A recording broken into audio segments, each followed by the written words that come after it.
Davaïting, bonjour, c'est Amaury. Bienvenue dans ce nouvel épisode du podcast Mieux vaut fait que parfait. Aujourd'hui, je suis avec une invitée, Maître Rat, pour ceux qui ont déjà suivi les différentes vidéos YouTube, ou Maureen. Maureen, merci d'être venue aujourd'hui. Écoute, je suis très contente de participer à ton podcast. C'est vrai que ça fait trop rire. Non, mais en tant que grosse consommatrice de podcasts, en vrai, c'est un honneur de faire mon premier podcast avec toi. Ok, c'est la première fois que tu t'essayes à l'exercice. Ouais. J'ai déjà essayé de faire des voix off sur mes réels, mais je recommençais tout le temps mes prises et tout, donc voilà, c'est la première fois. Parce que là, la particularité, c'est que c'est du no-cut. Ouais. Donc si tu bugs pendant 5 minutes, ils se font chier pendant 5 minutes. Ok. C'est aussi simple que ça. Bon préparez-vous. Non, j'ai pas d'inquiétude, je meublerai, je leur raconterai des histoires et des choses comme ça. T'inquiète, je vais essayer de gérer. Ok. Avant de commencer, comme vous le savez, ce podcast est disponible sur YouTube, sur la chaîne YouTube Mieux vaut fait que parfait, Spotify, Apple Podcast. Je vous invite à mettre un petit like ou à mettre une petite note à la fin du podcast si vous avez apprécié ce que vous avez vu. Et on va rentrer dans le vif du sujet rapidement parce qu'aujourd'hui, comme on est sur une interview, il n'y aura pas les 3 rubriques habituelles. Vous savez, la semaine vers la liberté, expérience de vie et vos questions. Là, on va se focus sur Maureen. On va aborder finalement un sujet principal qui va guider ce podcast, qui est sa transformation physique, son évolution physique. Thème très intéressant parce que vous verrez qu'elle a un parcours très cool à partager. Mais avant tout, Maureen, si tu peux te présenter. Imaginons, là tu vas entrer dans un ascenseur avec ton nouveau collègue, vous montez au 50e étage d'un building à New York pour aller bosser, vous ne connaissez pas, tu dois te présenter, 45 secondes, 1 minute, qu'est-ce que tu lui dirais ? En vérité, je sais jamais par quoi commencer. Entre grande sportive, passionnée et très intéressée par le développement personnel, les performances physiques, le dépassement de soi, ou graphiste en freelance qui me rapporte de l'argent et voilà à peu près. Ok, les 2 facettes. Les 2 facettes, c'est ça. Voilà. Ok, donc entrepreneuse dans la vie de tous les jours et sportive entre 18h et 21h. C'est ça. Et ce qui est bien avec mon boulot de freelance, c'est que je peux m'installer où je veux. Donc pour l'instant, je vais un peu à droite à gauche, partout en France. Le temps de m'installer, peut-être à Lyon. Ok. Ville qui me plaît beaucoup. Avec vous, peut-être, au Bastion.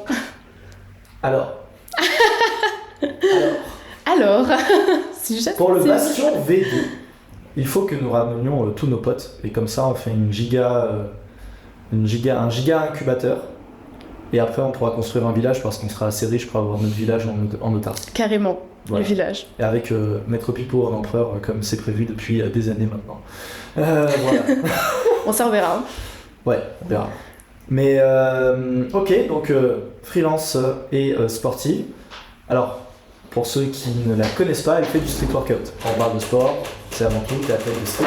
Exact, de freestyle. Tu peux développer dans les grandes lignes ton parcours de sportif. Ensuite, on développera un peu dans les grandes lignes ce que tu fais à côté. Puis après, on rentre dans le vif du sujet, du pourquoi, du comment t'en es venu là à être ici aujourd'hui. Ok, alors moi, pendant toute mon enfance, jusqu'à mes 18 ans, j'ai fait de la danse. Donc la danse classique, moderne jazz.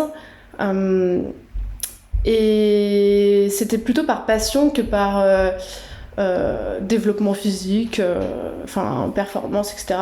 Non, je faisais ça avec mes amis. J'adorais l'endroit, c'était une petite association Petit Pas dans ma campagne, donc c'était vraiment pour le plaisir. C'est vrai que t'es une paysanne toi. Oui, ouais, d'origine. Moi je dis oui en plus. Oui, je suis une gueux, bien sûr. Bon, non, excusez-moi. Et donc après ça, je me suis un peu essayée à la musculation au moment de la puberté à peu près, pour me développer un peu physiquement parce que j'étais très mince. Et on va revenir sûrement après. Donc voilà un peu la musculation. Et après j'ai découvert un peu le street et j'ai changé d'objectif. Et il est devenu plutôt de la performance physique, de vouloir faire quelque chose de mon corps, de pouvoir faire des figures impressionnantes. Et voilà. Ok, donc ouais. Première step, la danse, pure passion. Ouais, Seconde step, vouloir évoluer physiquement, phase de muscu, etc. Troisième step, évolution physique faite, plutôt la perf. exact. Et donc toujours dans cette optique actuellement de perf. Là, 100% perf. Le côté physique, je m'en soucie un petit peu au niveau du bas du corps, parce que je veux quand même garder une silhouette assez féminine. Donc je fais toujours musculation bas du corps quand je suis en salle de sport. Et sinon, c'est 100% performance. Et le physique, haut du corps, j'y prête pas trop attention. Ok. C'est intéressant que tu parles de garder un physique féminin, ce sera un bon sujet à aborder au cours de la vidéo. Et du coup, à côté de ça, freelance, qu'est-ce que tu fais un peu exactement? Quel est ton parcours et qu'est-ce qui fait qu'aujourd'hui tu te lances à ton compte? J'ai toujours voulu travailler dans le design. Même avant, je voulais être styliste, voilà, toujours dans la création. Okay. J'ai toujours été très créative. Donc au fur et à mesure du temps, j'ai un peu trouvé ma voie assez naturellement. J'ai eu un parcours assez linéaire pour le design graphique. Et donc voilà, au début, c'était plutôt création de logos pour publicité, etc. Et à mesure du temps et de mes études, j'ai découvert que je préférais travailler pour tout ce qui est dans la vulgarisation scientifique, dans la pédagogie, dans la transmission de savoir, et donc faciliter la compréhension des textes complexes grâce au design graphique. Okay. Donc on peut retrouver ça un peu dans les musées, dans les livres, dans les posters, les diaporamas de formation par exemple, des choses comme ça. Ok, ouais, prendre une info complexe par écrit, très dense, et la rendre très accessible et compréhensible par tout à chacun, via des images et un design mieux pensé que des gros blocs de texte pour ceux qui ne sont pas à fond sur le sujet, quoi. Tout à fait. Pour tout public, enfants, adultes, voilà. Ok. Et du coup, tu as fait une école, j'imagine? Oui, j'ai fait... c'est un peu particulier, c'est pas du tout l'université pour les designers. C'est des écoles supérieures d'art appliqué et des lycées. Donc voilà, je suis toujours restée au lycée depuis mes 18 ans. Donc j'ai pas trop connu la fac. C'est vrai que quand je m'attendais un petit peu plus à une vie étudiante similaire à la fac, mais finalement, bon, moi j'ai préféré privilégier la qualité de mes études plutôt que me dire, je vais profiter de la vie étudiante, des soirées et tout ça. Il n'y avait pas trop ça dans mes écoles. Mais n'empêche que voilà, ça m'a bien servi, malgré, je trouve personnellement que ça n'a pas été très professionnalisant comme formation. C'était une formation publique classique, un designer, c'est DNMAD et DSA pour ceux que ça intéresse. Mais c'est pas très professionnalisant, je trouve. C'est-à-dire professionnalisant, tu veux dire que ça te très prépare à la théorique. réalité du terrain? Voilà, c'est ça, c'est très théorique, on nous apprend à le métier, mais pas à, par exemple, trouver des clients, à faire son entreprise, se démerder, on va dire, pour dire les termes, une fois que t'es lâché dans la nature. Donc, voilà. Ouais, t'as plus un profil à être recruté dans une agence pour être sur la partie très opérationnelle, faire les logos, les designs, pendant que l'agence s'occupe de tout le reste finalement. Ouais, c'est un peu ça, ouais. Ok, je vois bien. Puis c'est intéressant que tu aies dit je voulais plutôt être focus sur mes études plutôt que les soirées, etc. Ça, on va pouvoir y revenir aussi avec ton profil sportif qui forcément peut rentrer en conflit avec ce genre de choses selon à quel point tu souhaites être investi ou pas sportivement. Du coup, là, on a eu je pense une bonne vision d'ensemble. Est-ce que tu as donné ton âge? Je ne crois pas. Alors, est-ce qu'on demande l'âge aux jeunes filles? Oui. Je ne sais pas, C'était Maurice. plus si jeune quand même. J'ai 23 ans. J'ai 23 ans, voilà. Ouais, j'ai fini les études il y a quelques mois. Finito.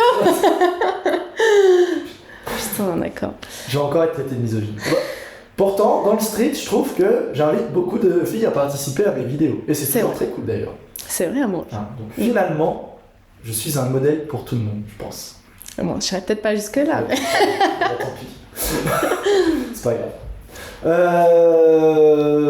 Vu qu'on a fait cette partie-là, explique-leur un petit peu plus en détail pourquoi je t'ai invité et ensuite on va retracer un peu ton historique. Alors, le thème du jour, je sais pas, dans ce moment, c'est les transformations physiques. Et j'en ai une particulièrement impressionnante, je sais pas, mais parlante, voilà. J'ai pris 20 kilos en peut-être 3 ans, voilà. Parce que j'ai eu un parcours assez atypique. Et donc j'ai remonté la pente, on va dire, en prenant 20 kilos, mais pas de gras, parce que bon, voilà, là je suis toujours avec mes 20 kilos en plus, et bon, je pense que ça va. Ouais, c'est pas un Panzer, vous inquiétez pas. Ouais, on voit mes abdos.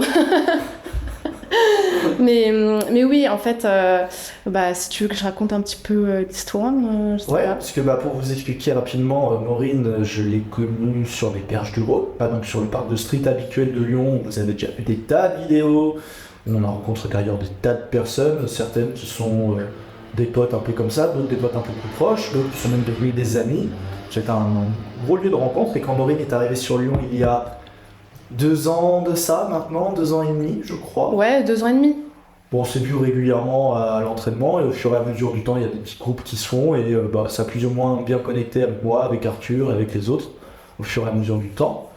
Et c'est vrai qu'on a découvert que, à force de se connaître les uns les autres, tu nous avais dit oui, avant, j'étais ultra maigre avant de faire du sport et tu nous avais montré les photos d'avant, après. Pour le coup, là, je vais vous faire une petite incrustation, ce que je fais normalement pas trop dans le podcast, pour que vous ayez le contraste entre le avant et le après, et que vous puissiez comprendre déjà, de prime abord, le gap qu'il y a entre les deux. D'où je viens. Voilà. Et toi, donc, c'était avant ta phase de début de muscu, que tu étais très maigre. Tu pesais combien quand tu as commencé la muscu? 40 kilos. Pour 1m62, exactement. 40 pour 1m62, ok. Et là, tu fais 60. Entre 58 et 60, on va dans dire. ces eaux-là. Ok. Ouais. Ok. C'est mon poids de forme, à peu près. Ok, ouais, donc un bon plus 20. Qu'est-ce qui s'est passé déjà pour que dans ton enfance, ton adolescence, tu te retrouves à être en fait trop maigre? En fait, c'est le cas, c'est que tu avais passé un seuil où ça devenait gênant d'un point de vue même santé. Exact. Est-ce que tu peux nous expliquer un peu le parcours? Faut savoir que j'ai beaucoup changé pendant mon adolescence au lycée. Avant, j'étais à fond dans la mode, à fond dans les vêtements, la consommation, dans le paraître, dans les paillettes et tout. Et du coup, je pense que ça m'a un petit peu influencée dans la glorification de la femme parfaite, mince. Et parce qu'à l'époque, les femmes très minces, c'était un peu à la mode. Maintenant, je sais que ça a un peu changé avec les nouveaux corps Kim Kardashian ou les nouveaux modèles fitness. Mais voilà, à l'époque, quand j'étais fin du collège, début lycée, il y a quelques années, c'était vraiment la minceur, les mannequins, tout ça. Donc, il est arrivé un moment où, fallait grandir, la puberté arrive, et je vois que je prends du poids, mais naturellement, quoi. C'est normal à la puberté. Pour les femmes, on a une poussée d'hormones, etc. T'avais quoi, 14 ans, 15 ans? J'avais plutôt 16 ans. 16 ans. 16 ans? Ouais, 16 ans. Et donc, je voyais, je prenais du poids sur la balance. Ça se voyait pas trop. Mais du coup, je trouvais ça un peu bizarre que je prenne autant de poids et ça me dérangeait. Et finalement, je sais pas trop pourquoi. Bon, avec du recul, je me dis que c'était sûrement l'influence de la mode parce que j'étais à fond dedans. Et donc, je me suis dit, vas-y, je vais perdre 2-3 kilos parce que je dépasse 45 kilos, ça fait bizarre, quoi. Pourquoi je prends du poids, c'est mauvais.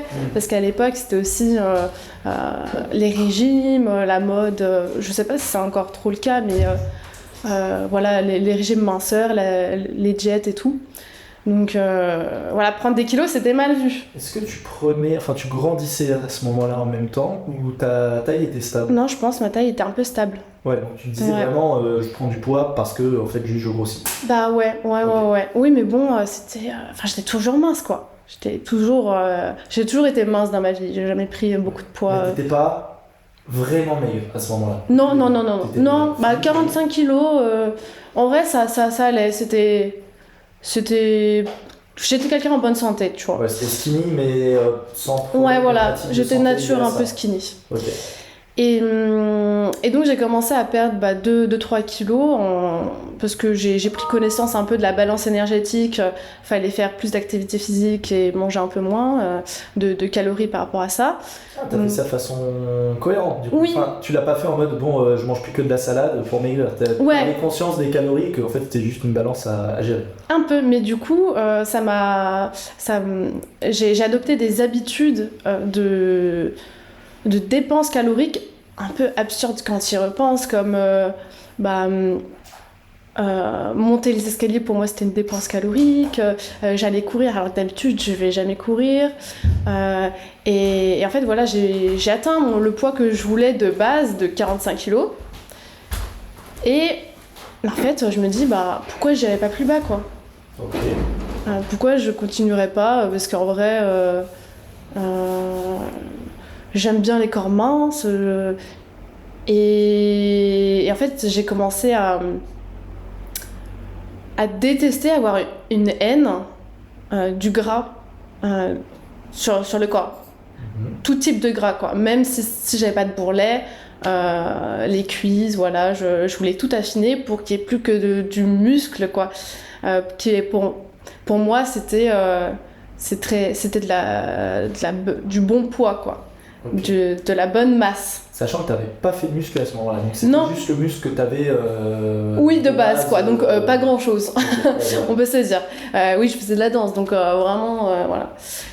Et donc voilà, je suis un peu rentrée dans une spirale infernale du contrôle de tout ce que je mangeais, de tous mes faits et gestes pour dépenser un maximum de calories. Je comptais pas les calories que je mangeais, mais je me rendais un petit peu compte des aliments que je consommais qui étaient très peu caloriques. Donc à cette époque-là, j'habitais encore chez mes parents, donc ils ont commencé par voir que je mangeais pas beaucoup, que je commençais à changer un peu de comportement, c'était bizarre que j'allais courir à jeun, enfin voilà, des choses que avant je faisais pas du tout quoi.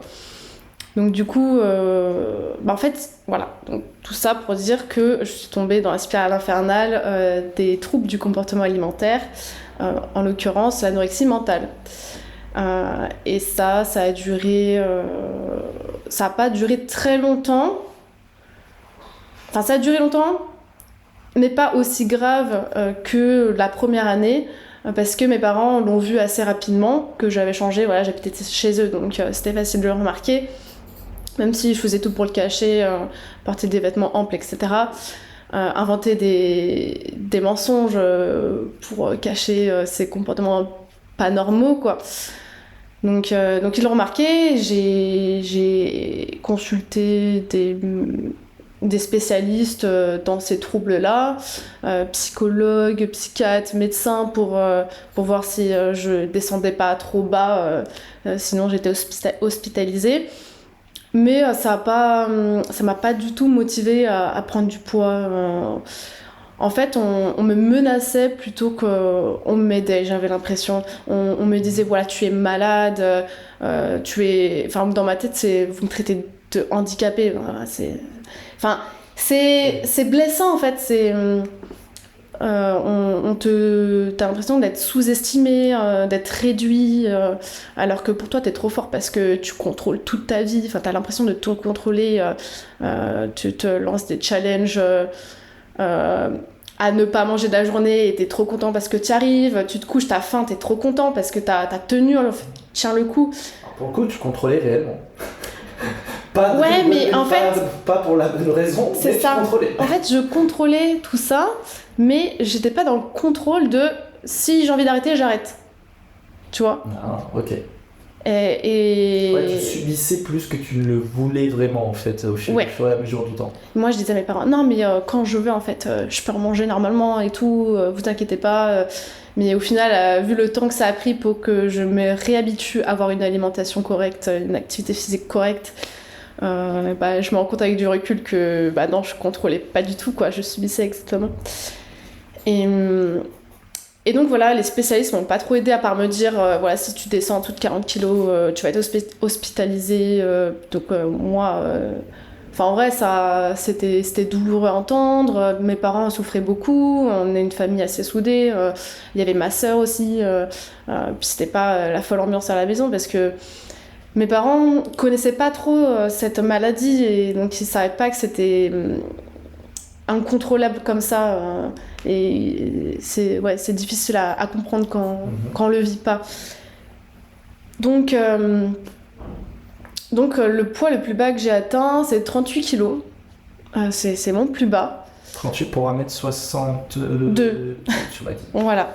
Ouais, donc là, on est à... si les médecins avaient vu, j'aurais été hospitalisée à ce poids-là. Enfin, en tout cas, c'est ce qu'ils me disaient. Je sais pas si c'est la réalité. Mais... 24. Ouais. C'est pas mal. Et donc, j'ai rencontré mon petit copain au lycée, actuel d'ailleurs, encore. Et je dirais que c'est à partir du moment où on a commencé à discuter tous les deux de mes problèmes que je me suis vraiment sentie comprise. Et il a su en fait me dire à quoi servait la nourriture, pourquoi j'en avais besoin. En fait, grâce à lui, j'ai compris vraiment quel est le rôle des macronutriments, du fait qu'on en ait besoin pour fonctionner normalement. Parce que c'est vrai que à l'époque, j'avais tout le temps froid, je chopais des maladies très facilement parce que mon corps il était très faible. J'avais pas du tout assez de calories pour tout bien faire fonctionner. Il y a aussi, j'avais plus mes règles. Voilà, tout ça, chez les femmes, c'est très récurrent. Ouais, ton corps était détraqué de par le peu d'énergie que tu lui apportais en fait. C'est ça. Je dormais énormément parce que forcément... le corps, il en avait besoin, quoi. Et donc, une fois que j'ai compris un petit peu tout le rôle de l'alimentation, il y a eu un petit déclic chez moi, parce que je voulais pas que ça me rende débile, en fait. Parce que quand t'es sous-alimenté, t'as une perte de mémoire, t'as du mal à réfléchir rapidement, tes prises de décision sont plus longues. Et donc moi je voulais pas ça et je savais pas au début que ça allait impacter tout ça. Petite question, parce que au début tu avais quand même conscience de la notion de calories, parce que mine de rien pas beaucoup de monde ont comme notion, mais tu n'avais pas fait le lien entre aliments et les apports bénéfiques qu'ils ont pour ta santé. Tu le voyais vraiment juste comme une balance énergétique et tu te disais bon j'apporte moins de calories, je maigris, j'apporte plus, je grossis, point, on s'en fout, il n'y a pas d'autres... T'as pas connecté les éléments avant d'en parler du coup avec lui. Eh ben en fait j'étais consciente que...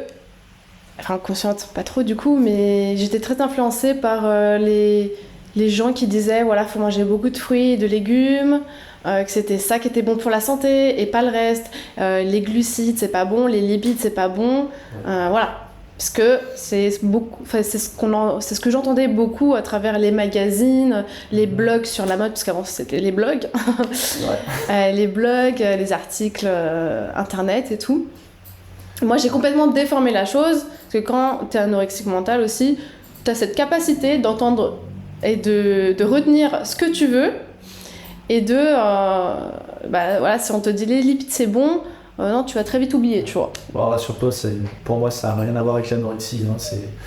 C'est les gens en général qui le déni. Oui, ça marche très très bien. C'est vrai.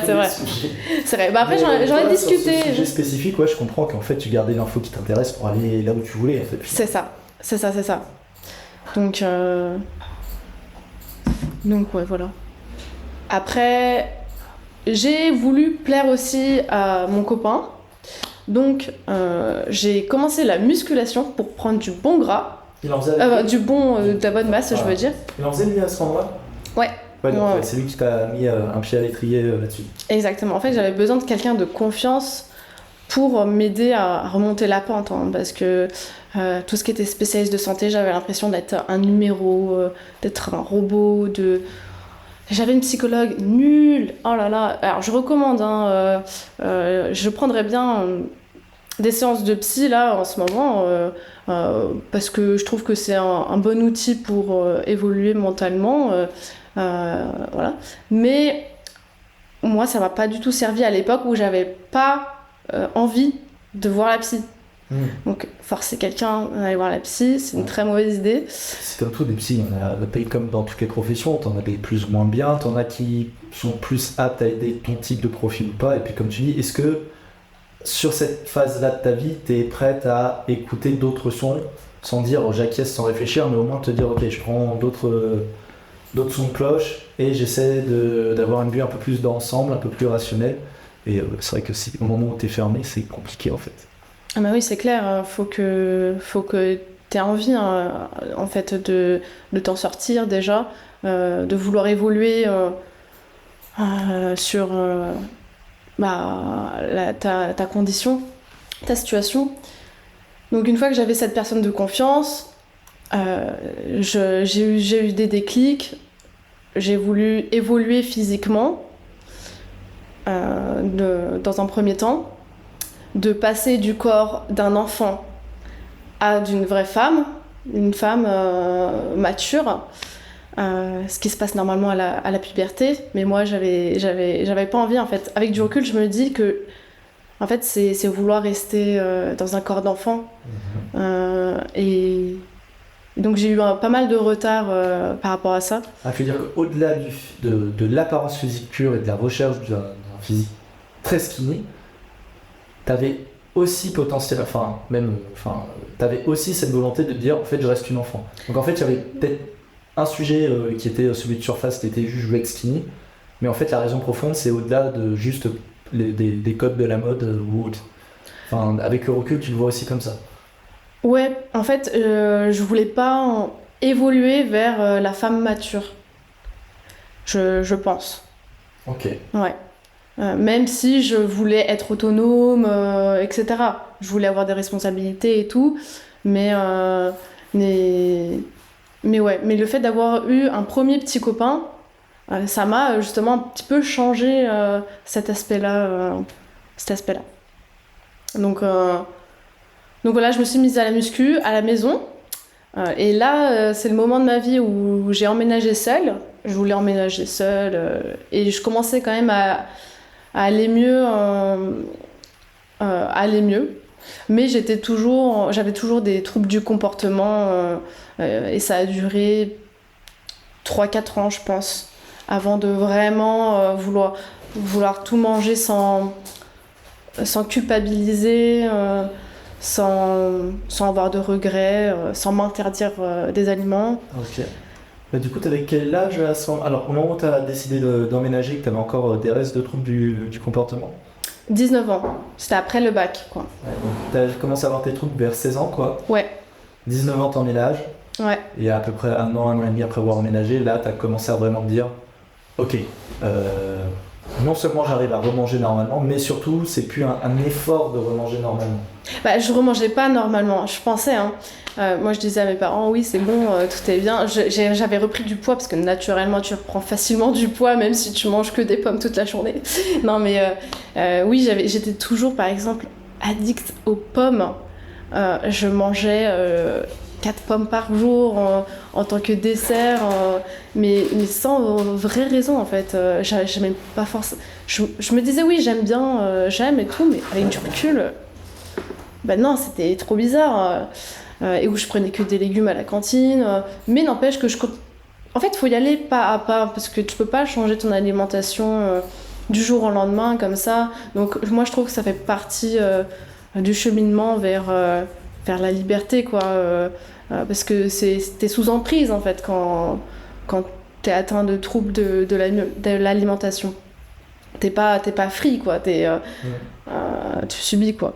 Donc Et disons que surtout tu subis pas, parce que, enfin, j'allais dire, toute décision peut avoir t'imposer un certain cadre, mais c'est un cadre que tu choisis là, c'est que t'es plus choisi, enfin tu le subissais, que t'es plus apte à changer. Puis j'imagine que, comme tu dis, il faut réapprendre à s'alimenter normalement, étape par étape, tout comme j'imagine que t'alimenter pas normalement, ça c'est pas fait d'un coup, ça s'est fait étape par étape.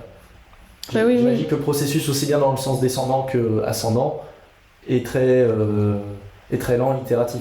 Oui, clairement. Après, ça prend quand même moins de temps de tomber dans l'anorexie quand même que d'en sortir. Okay. Ouais, parce que tu tombes vite addict au fait de te restreindre et te dire bah c'est bien en fait. Mais c'est bizarre à comprendre. En fait, tu vois vite ton intérêt à te restreindre, donc c'est plus facile de le tenir. En fait, c'était des défis et bah, quand tu remportes n'importe quel défi dans la vie, t'es fier de toi, t'es content, tu prends confiance en toi.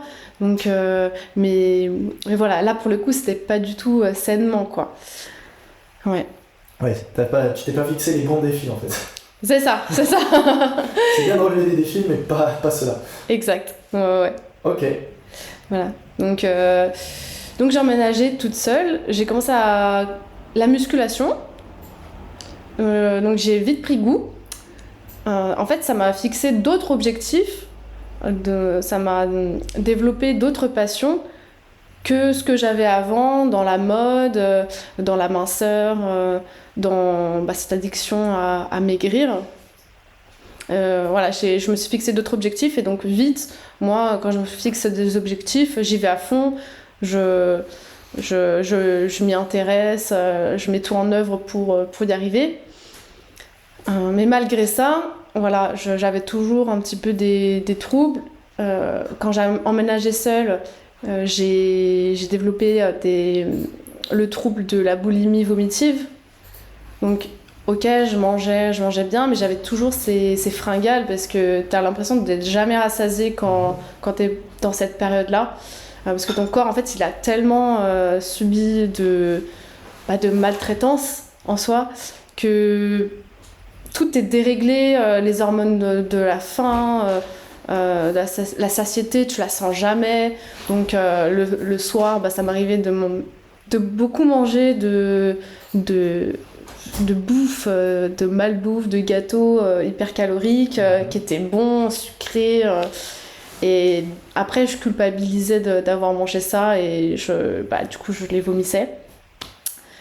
C'était une période assez difficile parce que t'es pas fier du tout quand tu fais ça. C'était quand t'étais seule chez toi, ça? Exact, ouais, parce que du coup j'avais l'opportunité de le faire et donc je l'ai saisi. Malheureusement, ça n'a pas duré longtemps et c'était pas trop récurrent, contrairement à ceux qui sont vraiment dedans où c'est parfois 3-4 fois par jour qui ont des crises de boulimie vomitive.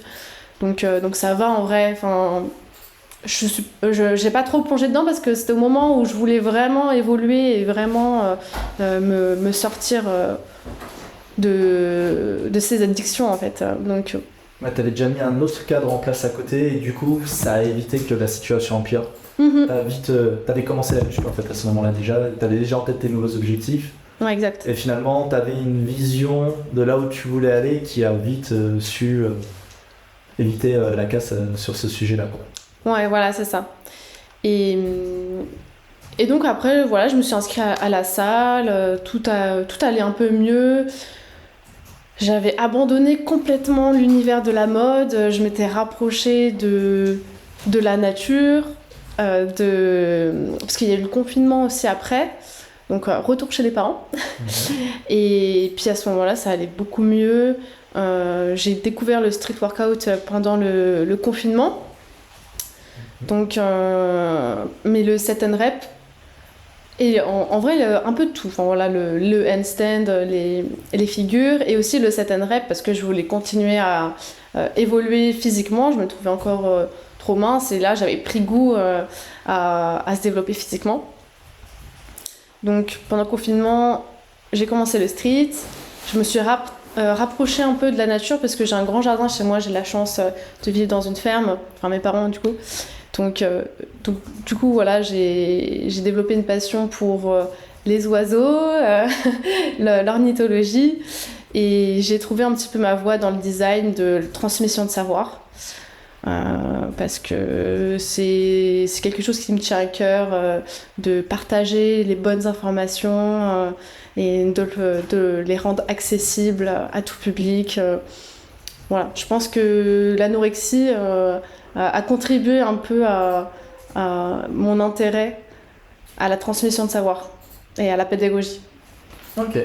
Voilà, donc pendant le confinement, tout allait mieux et je pense que à la fin de l'année 2020-2021, ça allait vraiment bien et je pense pas replonger un jour. Okay. Parce que j'ai vraiment des objectifs de vie qui sont tellement... qui mènent au développement de soi, que jamais je replonge. Enfin, pour moi, je pense, on ne peut jamais dire jamais, mais je vois pas l'intérêt de replonger là-dedans et de perdre le contrôle comme je l'ai fait. Voilà. Ok. On va revenir sur ce point-là juste après. Juste que du coup, donc tu as eu ta phase de muscu, confinement, découverte du street. Et déjà, au moment où tu as commencé le street, rien qu'avec la muscu, tu étais revenu au poids que tu as à peu près actuellement et c'était bon, ou c'est aussi même lié à le street que tu as continué d'évoluer physiquement? C'est quand même avec le street que j'ai continué d'évoluer physiquement parce que j'ai quand même un haut du corps assez développé et j'aimais pas trop le curl biceps, quoi, tu vois. Je préférais faire des tractions poids du corps, de soulever mon propre corps.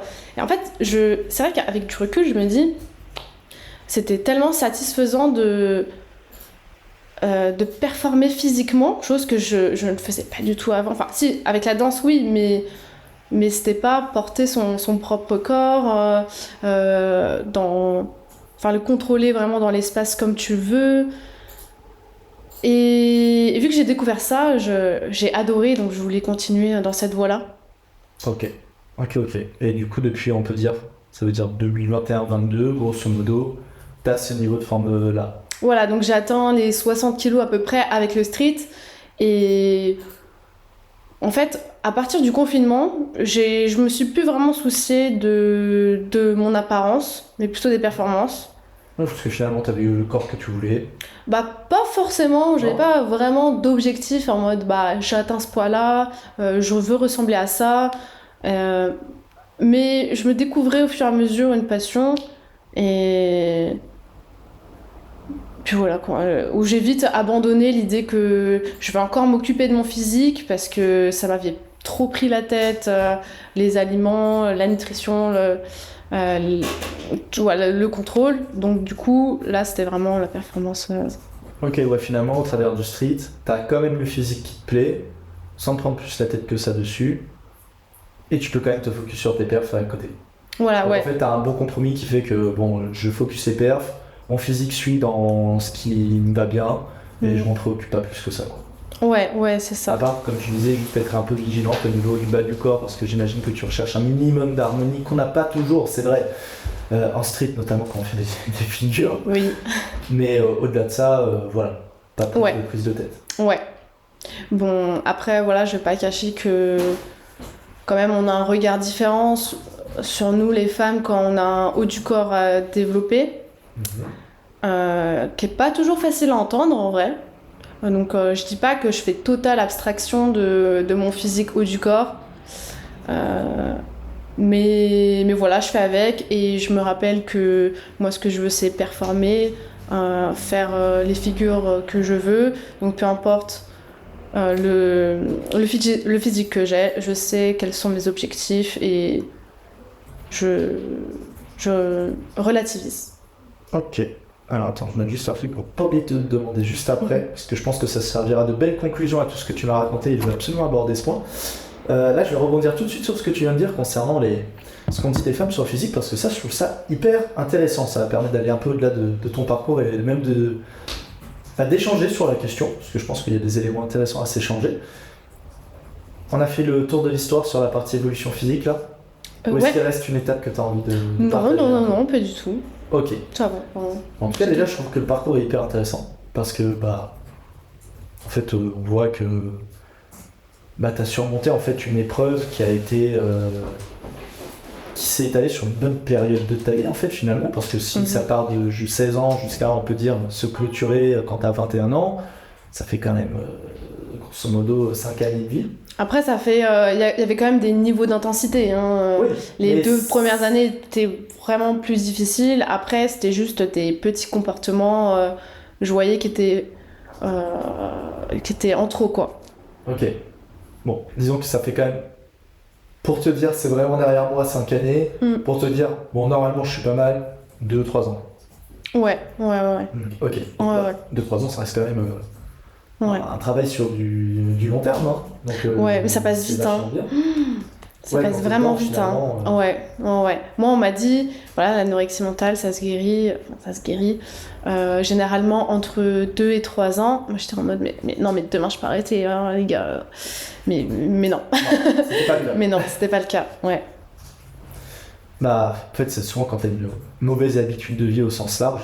C'est très long à changer de mauvaise habitude. Ouais, je pense, ouais. Et quand en plus elle est aussi profonde et sujet à des douleurs aussi profondes que celles que tu as évoquées, parce que finalement, comme tu disais, ce désir de vouloir rester enfant, cette accroche que tu as au niveau de la mode, en fait, c'est vrai, c'est très profonde. C'est à la limite de la croyance, en fait. Tout ça. C'est vraiment de la croyance de ton image, de la nourriture, des corps, de ton propre corps. C'est vraiment des croyances. Donc, changer des croyances, c'est difficile. C'est vrai. Ouais. Plutôt que de dire... Enfin voilà, du jour au lendemain, tu peux pas remanger normalement. Ok. Ou réduire ton activité physique, quoi. Ça fait sens. Ça fait sens. Donc non, ça c'est vrai que c'est un beau parcours. Donc c'est très cool déjà d'avoir pris le temps de le partager. Moi je pense qu'il y a forcément des gens que ça peut aider, qui peuvent se reconnaître là-dedans. Même si j'ai l'impression, alors, comme à chaque fois que je fais un contenu, il va y avoir 98% d'hommes qui vont regarder, je le sais déjà. Sauf toi en partageant ce podcast, peut-être tu auras quelques femmes, mais j'ai quand même l'impression que c'est plus un trouble qu'on retrouve chez les femmes que chez les hommes globalement, ce cas de figure. Oui, alors je crois qu'il y a... il doit y avoir 4 femmes sur 5, dont un homme qui est atteint, même peut-être moins d'ailleurs. Ah, tu veux dire 5 fois plus de femmes que de... Ouais, okay. Ouais. Mais la boulimie touche beaucoup d'hommes. Oui, ça c'est peut-être plus général. Ouais, la boulimie vomitive touche plus d'hommes, surtout dans le sport. Et je pense aussi que les hommes n'en parlent pas forcément autant que les femmes, ou le cachent plus que les femmes. Mais en tout cas, faut savoir que c'est assez répandu dans le sport, les troubles du comportement alimentaire. Ce qui est logique en fait. Ce qui est logique parce que y a des sports de catégorie de poids ou de croyances un peu vraies, mais par exemple dans les sports d'endurance, plus on est mince, plus on performe. Donc tout ce qui est sport d'endurance, c'est assez répandu aussi. Donc voilà, faut en parler. Faut aussi être au courant que ça existe, parce que peut-être qu'on peut détecter des comportements douteux d'un ami et de pouvoir l'aider ou éviter qu'il aille trop loin dans tout ça. Donc voilà, je trouve que c'est hyper important de le partager dans le milieu du sport. Moi, je connais quand même plusieurs personnes dans le sport qui ont été atteints ou qui sont dans ces troubles du comportement alimentaire. Donc, voilà. Ok. Ouais, non, pour moi, que ça soit beaucoup dans le sport, ça fait sens parce que... Et en même temps, je sais pas si c'est vraiment un problème. Ça peut paraître super bizarre dit comme ça, mais je m'explique. Le sport, c'est vrai que c'est un milieu dans lequel ta nutrition, notamment si tu es sur du haut niveau, hein, je parle pas du casu en club pour du plaisir comme ça. Et à un moment donné, ta nutrition a un énorme impact, aussi bien sur ta santé globale, du bon fonctionnement de ton corps, de sa récup, tout ce que tu veux, mais aussi parce que, comme tu dis, il y a des besoins en termes de poids, selon les sports, de catégorie de poids à respecter, de poids de forme plus adapté pour ce que tu veux faire, typiquement en gymnastique ou street workout. Peut-être que ton corps, supposons son poids de forme, ça va être 75 kg d'un point de vue santé. Peut-être que quand tu es à 68, certes tu es plus maigre, mais tu performes 1000 fois plus. Donc en fait, sport de haut niveau, en fait, compétition, pour être le meilleur, et santé, pour moi, ne sont pas deux notions compatibles. Parce qu'à un moment donné, sacrifier ta santé peut te donner de la perf. Et en fait, c'est ce que font certains à, au final, développer des troubles, parce qu'ils sont en mode, bon, en fait, la nourriture, c'est un outil parmi d'autres. Je m'en fous de bien l'utiliser pour ma santé. Ce qui compte, c'est que j'utilise bien pour performer. Quitte à me fracasser, j'en ai rien à foutre. Si en fait, je peux être le premier en faisant ça, je le ferai. Et finalement, si on va même encore plus loin, quand on va tout ce qui est dopage, c'est des gens, ils savent très bien qu'ils ont des énormes enjeux sur leur santé. Ils sont juste en mode, moi je m'en fous, je suis prêt à sacrifier des HP pour être plus fort. Parce qu'en fait, mon objectif, c'est juste d'être plus fort. Et le reste, je m'en fous. Et c'est là que je me dis, est-ce que c'est des troubles de santé si tristes? Je sais pas, parce qu'il y en a beaucoup, en fait, c'est juste des choix qu'ils ont fait de se dire, en fait, je m'en fous. Mon objectif, c'est d'être le meilleur. Et tout le reste. Et en fait, c'est juste qu'on n'a pas les mêmes choix de vie. Je me dis pour ces cas de figure-là. Je sais pas ce que t'en penses. Alors, je suis pas tout à fait d'accord avec tout ce que tu dis, mais... Comme souvent. Comme très souvent. Non, mais parce qu'en fait, on choisit pas vraiment d'être anorexique mental, quoi. C'est pas vraiment un choix. Je suis d'accord dans le sens... Je dis pas que tu fais le choix d'être anorexique mental, mais que tu fais le choix de faire des actions où tu sais que ça va avoir une mauvaise conséquence. Ouais. Tu vois, comme quand tu te dopes, tu fais pas le choix de te déglinguer tes reins ou ton foie ou j'en sais rien. Ouais. Mais tu sais que ce que tu fais, tu multiplies par 50 les chances que ça arrive. Oui, pour ce point-là, je suis d'accord. Il y a beaucoup de sportifs qui se disent ça pour performer. Mais moi, je pense que ça nécessite plus d'accompagnement pour justement éviter ces addictions très malsaines qui peuvent dériver du contexte sportif. Je pense notamment à pas ta condition, mais l'aspect social de ta vie. Il y en a qui n'osent même plus manger avec d'autres personnes tellement ils culpabilisent de leur situation, tellement ils veulent pas être tentés par certains aliments. Donc plus d'accompagnement. Puis même mentalement, t'es pas bien. Hein. T'es vraiment triste. Au début, tu prends confiance et tout, mais ça dure quelques mois, quoi. Après, il y en a qui développent même des épisodes dépressifs à cause de ça. Donc ça, c'est vraiment les dérives des troubles du comportement alimentaire, des TCA. Et je pense que ça pourrait être évité, en tout cas je parle pour les athlètes de haut niveau, par un accompagnement plus présent. Parce que là, j'entendais dans un podcast de Génération Flow, une sportive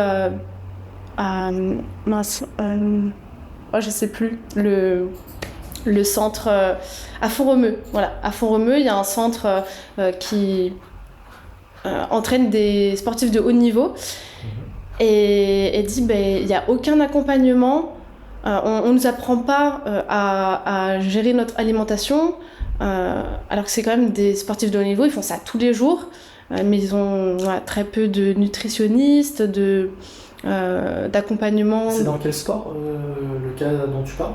Il y a plusieurs sports à Font-Romeu, mais plutôt des sports de montagne comme patinage, ski, alpin, biathlon, des choses comme ça, quoi. J'allais dire, est-ce que le fait est que ce ne serait pas des sports qui rapportent grand-chose, donc ils n'ont pas beaucoup de moyens? Parce que je pense que dans le foot et tout, ils ont toute l'armée qui va bien. Non, mais il n'y a que le foot. Non, mais tous les autres sports, c'est la dèche. Non, mais le fait est que quelque part, tu as une réalité économique et que ta fédé, si elle n'a pas de sous, elle va pas pouvoir te mettre la structure qui va bien. Mais pour qu'elle ait des sous, il faut que son sport rapporte. C'est-à-dire que tu prends une fédé de football, de baseball, de foot US, tous ces trucs-là, je pense que eux, voilà, ils ont des staffs de malades mentaux, et c'est pour ça qu'ils sont si bien suivis aussi. C'est parce que derrière, en fait, ils ont les moyens d'eux, alors que, comme tu dis, des sports comme ça, je pense que tous ces sports, tu vois, même le tennis, je pense que c'est pas très bien, mais oui, tous les sports qui sont beaucoup plus bas dans l'échelle économique. Pour pas parler du street workout, là, il n'y a même pas une fée. Mais en fait, finalement, c'est juste une conséquence de l'absence de moyens. Alors, je sais pas comment ils gèrent tous les financements, mais au minimum, alors, leur entraîneur personnel, leurs entraîneurs doivent avoir un œil là-dessus, quoi. Parce qu'il y en a qui savent très bien, quoi. Il y en a qui savent très bien que leur élève... il se fait vomir. Voilà, moi j'ai entendu dans les toilettes du centre de Font-Romeu, ça sert pas que à aller faire pipi. Hein. Donc quand j'entends ça, moi je trouve ça aberrant parce que tout le monde sait, tout le monde ferme les yeux parce que ça performe. Et donc eux, c'est ce qui les arrange. Et en soi, l'humain, il est où des fois, on peut se poser la question, quoi. Et tu vois, justement, c'est ça que je trouve intéressant, c'est de se dire, mais ces gens qui ont cette volonté de performance, je parle même pas des encadrants, c'est que mais c'est humain, c'est éthique en fait. Ça devrait être éthique et mais est-ce penser que à tu l'humain. peux dire à quelqu'un qui recherche, qui a une quête absolue, parce que ce type de profil-là, tu as une quête absolue de la performance et c'est ton life goal. Et c'est pas une performance juste pour toi. C'est ta performance se mesure sur le fait que tu es capable d'être meilleur que ton adversaire. C'est le principe d'une compétition. Est-ce que tu peux vraiment raisonner quelqu'un en lui disant écoute, pour ta santé, fais pas ça. Bon, du coup, tes pertes vont diminuer, mais tu seras en meilleure santé. Mais du coup, l'autre qui lui est prêt à flinguer sa santé, il va te battre. Après, c'est Par faux contre, de. il va peut-être détruire sa vie, tu vois, je caricature, mais il va te battre. Je peux concevoir que la personne dont l'objectif numéro 1 est la performance et que c'est la quête de sa vie, en tout cas dans cette période-là, et peut-être qu'elle regrettera même cette quête-là quelques années plus tard à cause des conséquences que ça peut avoir, et il y en a d'ailleurs. Sur l'instant, je comprends que la personne, elle dit en fait, moi je m'en fous, je veux juste que tu m'aides à être le plus fort possible, je fais ce que tu veux. Dont, parce qu'on parle du TCA, mais encore une fois, moi je suis le premier à le dire, dans n'importe quel sport de haut niveau, tout le monde est chargé de partout, dopé de partout, ça n'existe pas du pas de dopage. C'est des mecs qui sont prêts, encore une fois, à sacrifier leur santé pour la performance, et pour moi, je vois les TCA comme un élément parmi tout cela. Et en fait, c'est juste un starter pack de la performance absolue qu'ils ont dit, vas-y, let's go. Alors, du coup, pour rebondir, déjà, quand t'as atteint un certain stade avec les TCA, t'es plus en bonne santé. Donc, ce qui veut dire risque de blessure. Alors, tu peux pas faire performer si t'as une blessure tous les mois. Ton corps il finit par accumuler trop de fatigue, donc tu peux pas performer longtemps en étant sous-nourri et en bougeant de trop, quoi, en ayant trop d'activité physique. Donc ça, c'est une solution peut-être pour les athlètes sur le court terme, parce qu'ils voient dans la restriction, dans la maigreur, ou pour une compétition, juste pour une compétition, voilà, tu te dis, la phase de préparation, vas-y, je vais perdre tant de kilos, super, je performe, je suis dans ma catégorie de poids, mais après, le problème, c'est que ça s'arrête pas, quoi. Et tu sais pas comment t'arrêter, tu te blesses, tu t'es plus performant, donc même ça, tu l'as plus. Mais si finalement la personne t'as pas d'accompagnement, au moment où elle est brillée, elle sera prête à le faire en fait. Ouais. Oui, c'est vrai, hein, parce qu'il y en a beaucoup qui le font. Si tu fais ça et que derrière t'es détruite, mais tu peux peut-être gagner ton championnat du monde. La personne elle va te dire, vas-y, let's go. Mais à mon avis, il n'y a pas. Oui, mais à mon avis, il n'y a pas assez non plus de sensibilisation sur les risques. C'est possible aussi. Donc peut-être qu'il y en a qui réfléchiraient plus à comment perdre du poids sainement, ou du moins intelligemment. Voilà. J'entends totalement, mais c'est vrai que je me demande en fait si, malgré toute la prévention du monde en fait, pour ce profil de sportif-là, parce qu'après tu peux avoir des personnes beaucoup plus casuales qui ont des TCA, et là, c'est absolument injustifié de se détruire la santé pour avoir un peu de perf dans un sport qui est juste un loisir. Ouais. Mais dans le cas extrême des athlètes de haut niveau, ça paraît compliqué dans le sens où c'est comme en bodybuilding, on a déjà vu des athlètes, plusieurs décéder ou avoir des séquelles irréversibles de leurs différentes cures et des entraînements qui leur étaient permis. Parce que, en fait, leur objectif, c'était de briller à un instant T. Ils ont brillé. Puis, ils ont fini 6 pieds sous terre. Ouais. Mais après, je pense que, voilà, comme j'ai dit, il y a des manières de faire. Et donc, si tu sais perdre du poids intelligemment, ou peut-être brutalement, mais quand même en ayant confiance que c'est temporaire, etc., tu peux éviter la phase malsaine de la perte de poids. pour moins limiter, Ouais. ça fait sens. Ça fait sens. Ok. Parce qu'on tombe jamais volontairement dedans. Parce que avoir ces problèmes-là, c'est pas du tout avoir une vision sur le long terme, quoi, hein, vraiment. Ah ouais. Ah mais il y a beaucoup de gens, ils n'ont pas une vision sur le long terme. Hein. Ouais, mais quand t'es sportif, quand même, tu te dis, faut que je dure quand même, ou faut le faire pour avoir sa place au JO, quoi. Donc, Mais une carrière de sportif, c'est court en réalité. ouais, c'est vrai. Tu vois, si tu me dis je vois à 10 ans, sur ta vie, en fait, c'est pas tant. Ouais, c'est vrai. Donc, mais non, c'est sûr que forcément, s'il y avait au moins plus d'encadrement, surtout, comme tu dis, dans des sports qui manquent de moyens, forcément que tu pourrais en sauver ou au moins limiter la casse sur pas mal de profils. Ouais. Statistiquement, ça paraît logique. Ou même de simples coachs et entraîneurs, avoir un minimum un œil là-dessus et en étant conscient que ça peut dériver ou la personne est beaucoup trop motivée ou a des objectifs inatteignables sainement. Voilà. C'est aussi son rôle de cadrer un petit peu les choses ou un minimum informer. Ouais, voilà. Ok. Logique. Et pour conclure tout ça, j'aimerais bien revenir sur un des points qui est beaucoup revenu. C'est souvent, tu as parlé d'objectifs. Et au final, j'ai l'impression que quand même le point commun de est-ce qui te met dans le trouble, est-ce qui te fait sortir du trouble, en fait, c'est ta capacité à te fixer des objectifs, ni plus ni moins. Parce que, comme tu dis, personne tombe volontairement dans les TCA, personne ne se souhaite ça. Néanmoins, pour atteindre un objectif, les gens sont prêts à augmenter leur chance d'avoir un pépin.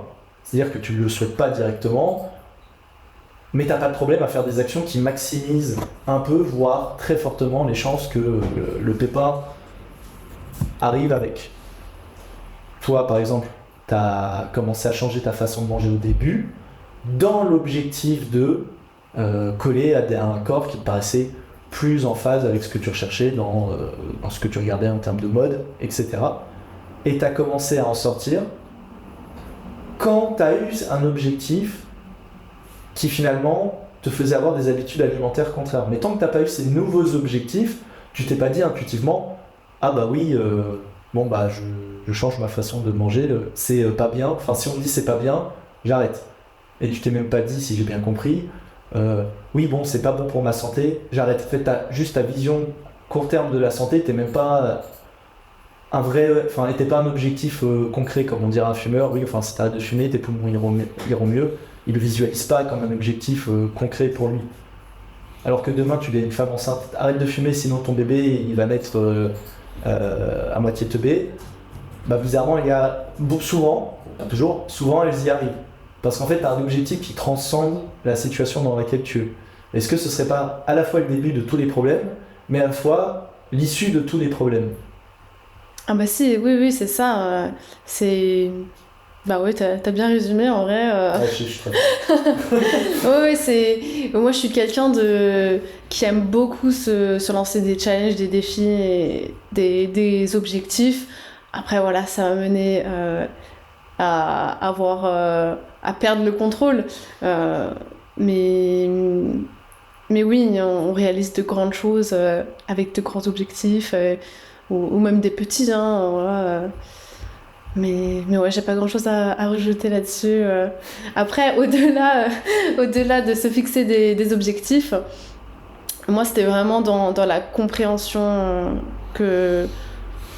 Ouais, dans la compréhension, ça sert à rien de dire à quelqu'un mange plus, mais dis-moi pourquoi j'en ai besoin, comment, à quoi ça sert.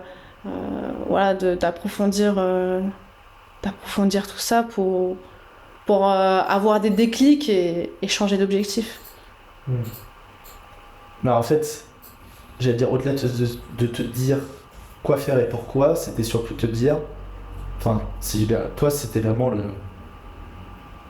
En fait, c'est pas tant quoi faire et te l'expliquer qui t'a aidé, c'est plutôt de te dire, si tu fais cette action-là, t'atteindras pas ça qui compte pour toi. Ouais. Et c'est ton copain qui te l'a fait conscientiser en parlant avec lui au fur et à mesure du temps, si j'ai bien suivi. Ouais, c'est ça.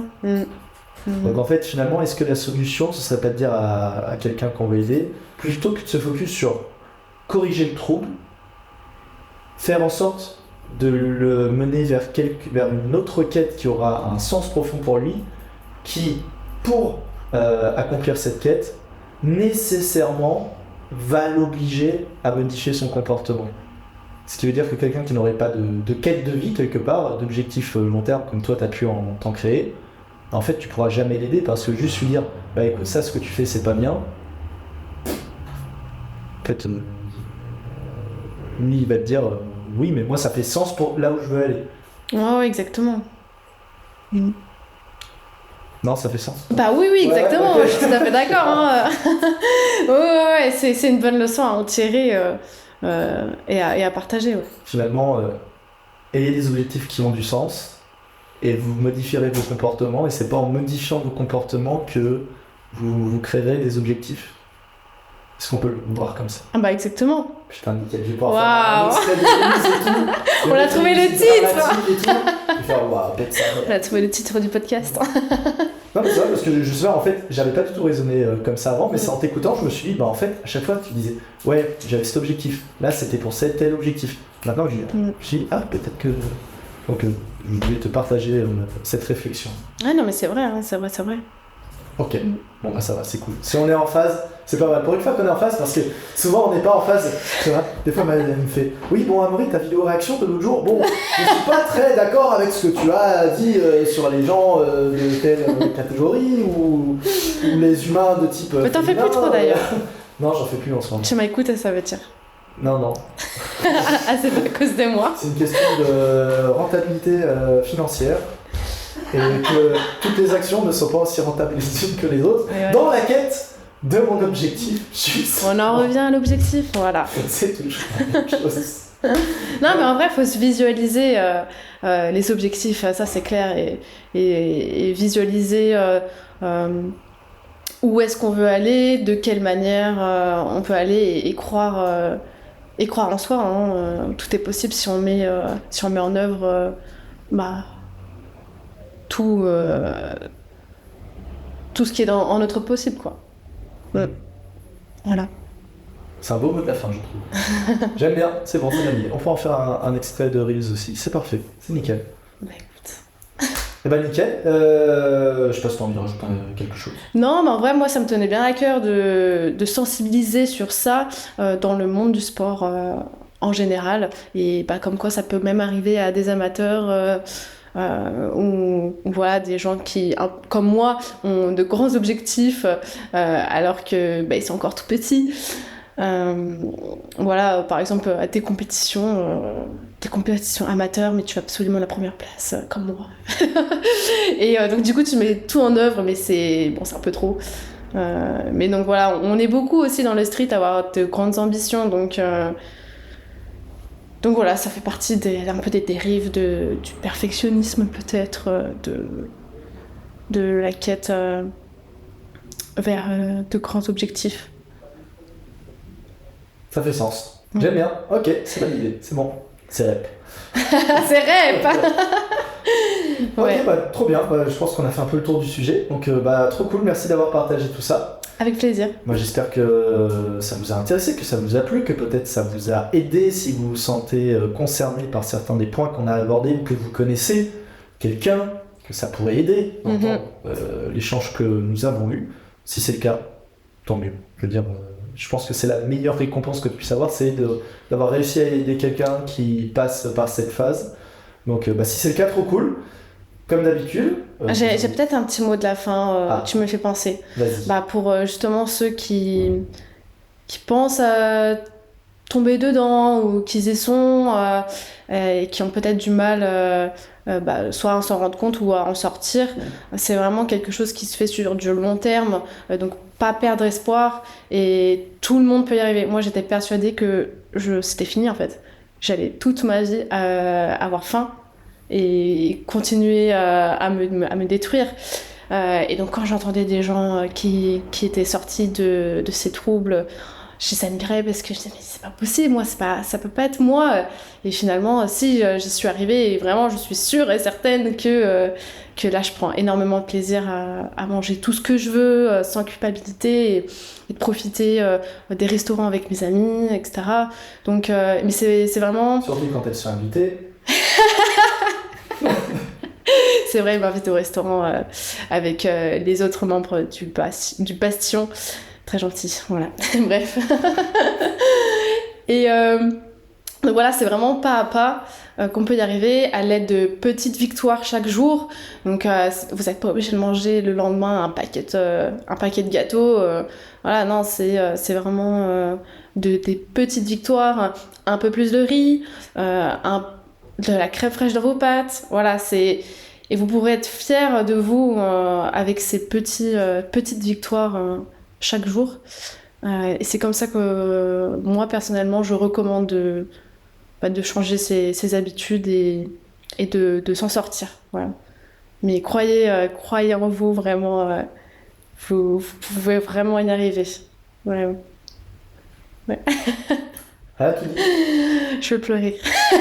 Ok, let's go. Genre un Reels où tu pleures. Oh, ça a marché, tu crois? Ouais, je suis pas sûr. Les gens aiment bien me voir En fait, pleurer. il faut mettre un truc avant où je dis une dinguerie misogyne, je sais pas quoi, et ensuite on te voit pleurer devant moi. Non, et mais on moi, dit, ah ouais, non, mais c'est. Regardez. Mec, je pleurerai pas. Je t'insulterai et je te taperai. C'était horrible. Bah voilà, j'espère que ça vous a plu. N'hésitez pas, on like, on s'abonne à la chaîne si vous êtes actuellement sur YouTube. On met un petit 5 étoiles sur Spotify, Apple Podcast si vous êtes sur ces plateformes et que vous avez tout écouté en audio. Encore merci pour votre temps, pour votre écoute. Les réseaux de Maureen seront bien évidemment dans la description de là où vous regardez actuellement. C'était Amaury, merci. Non, c'est pas comme ça qu'on conclut, je suis très mal poli. C'était Maureen et Amaury. Merci pour votre temps, portez-vous bien. À la prochaine et... Ta